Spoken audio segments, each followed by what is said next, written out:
Hello everyone and welcome back to the Great Book of Grudges. My name is Nathan and we're back with another Total War Warhammer video. There has been a lot of excitement regarding the announcement of Total War Warhammer 3, and of course a lot of questions have also risen. One question I've received a few times is what are the spells that the Tsarina is using against the forces of Khorne? This is the Law of Ice, a law of magic most commonly used by the Ice Witches of Kislev, which are also sometimes referred to as Frost Mages. The law regarding this law of magic is as follows. The Law of Ice is the magic of the dour Frost Mages of Kislev, whose blood runs cold in their veins, and who can transmute the winds of magic into lethal ice storms with a single gesture. I believe this law of magic was first introduced in the inclusion of the Kislev army supplement back in 6th edition Warhammer Fantasy. You could only use that law of magic with the Tsarina herself back in the day. However, I'd say it's pretty safe to assume that we will get some form of law of ice magic wizards, especially since we are aware that Kislev is getting a complete overhaul for Total War Warhammer 3. Interestingly enough, the spell law itself was introduced with 6 spells.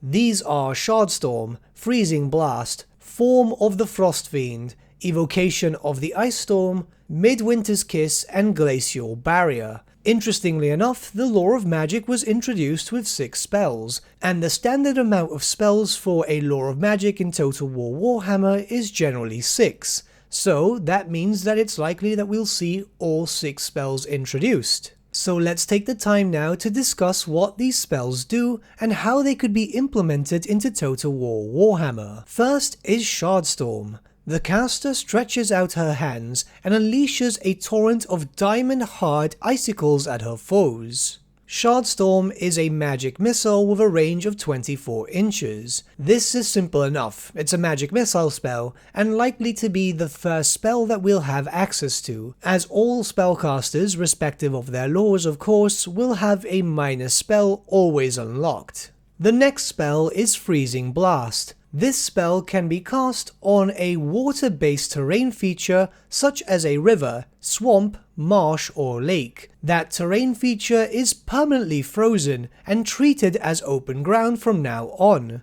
All models in the terrain feature when the new spell is cast take a strength to hit with no armor save. Alternatively, this spell can be cast on a single unengaged enemy unit within line of sight. The target unit moves as if in difficult terrain in its next movement phase. Okay, so this one has a few things to discuss. It's more than likely that this spell will be used in a form of a slow spell. It's very unlikely that we'll see it being able to actually freeze over terrain features. I think that's a tad too difficult to implement for Total War's engine. I still hold out hope that we'll eventually see some terrain-based spells, but again, more than likely this will be a basic slow spell. Next we have Form of the Frost Fiend. The caster metamorphoses into a shrieking taloned creature of Kislev legend, carried across the battlefield in a whirlwind of purest cold. The caster may fly whilst this spell is in play. So these types of spells in Warhammer Fantasy have been changed in Total War Warhammer. Instead of transforming the caster into something, we've normally seen them being able to summon a creature instead. Likely, since this creature can also fly, it will most likely be some sort of reskinned manticore or something like that. Yes, this is a reskin, but then again, I mean, it kinda works out. It's just something to summon in to do some damage. Nothing too important over there. The next spell is Invocation of the Ice Storm.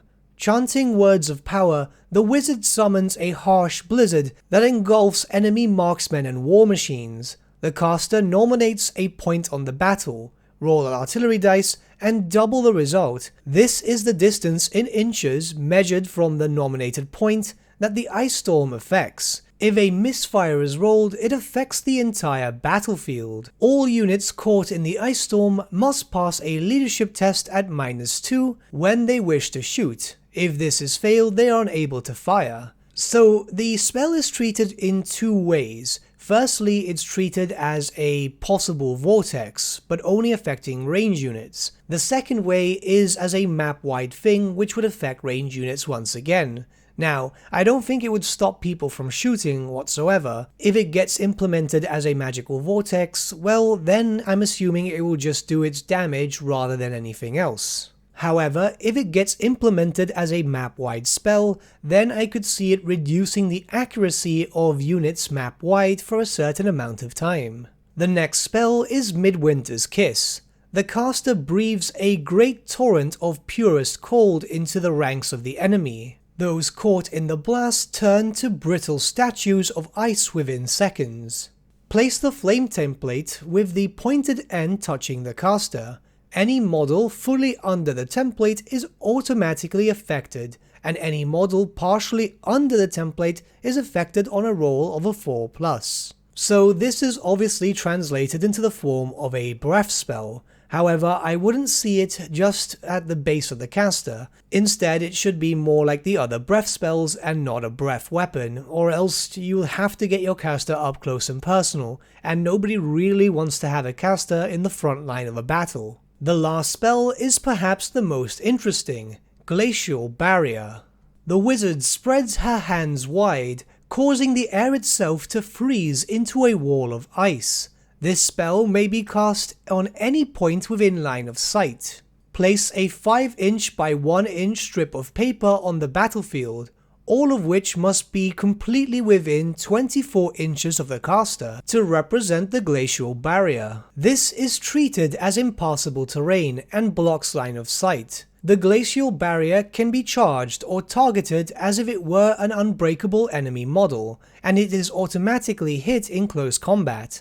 It is automatically destroyed if it is hit by an attack of strength 5 or greater, or by any flaming attack. The glacial barrier continues to exist until it is dispelled, destroyed as above, or until the wizard chooses to end it, which he can do at any time. This is obviously a summon terrain feature, which is much more possible in my opinion than the freezing blast spell. Something like this could be incredibly interesting, but I don't think it would be there permanently and I don't think it could be attacked. Instead, it could be summoned in as a temporary basis. A blocker in a sense, which you can use in choke points to keep enemy armies at bay, or you can stop an enemy cavalry charge if you're quick enough. I think something like this is indeed doable. We've seen modders try something like this in the past and they've been able to do it quite successfully. And also we have to admit that this is a rather unique looking spell, so well, something like this would be really cool for Kislev. We've already seen the Tsarina being able to use some of these spells in the trailer, so I can assume that we might see the full complete lore implemented into Total War Warhammer. Out of everything, I'm just really hoping that we're going to get the summon terrain feature. It just seems like something which really needs to be there to make Kislev's magic more unique.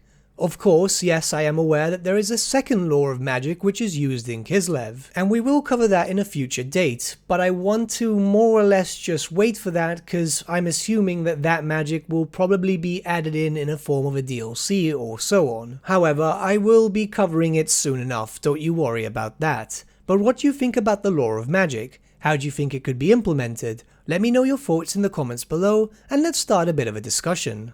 But with that, my friends, we've come to the end of our video. Thank you so much for watching. If you did enjoy the video, might I suggest giving the video a like, or even subscribing to the channel, as it really does help us out.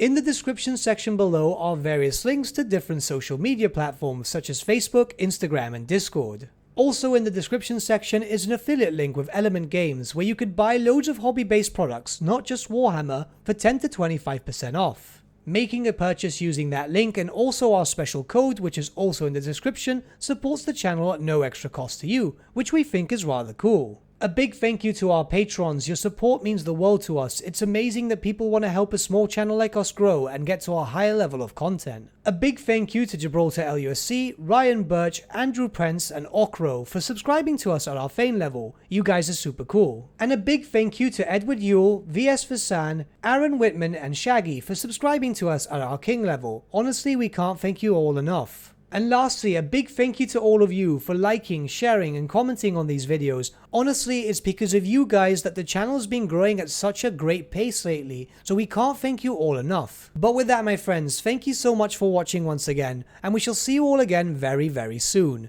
Have a good day.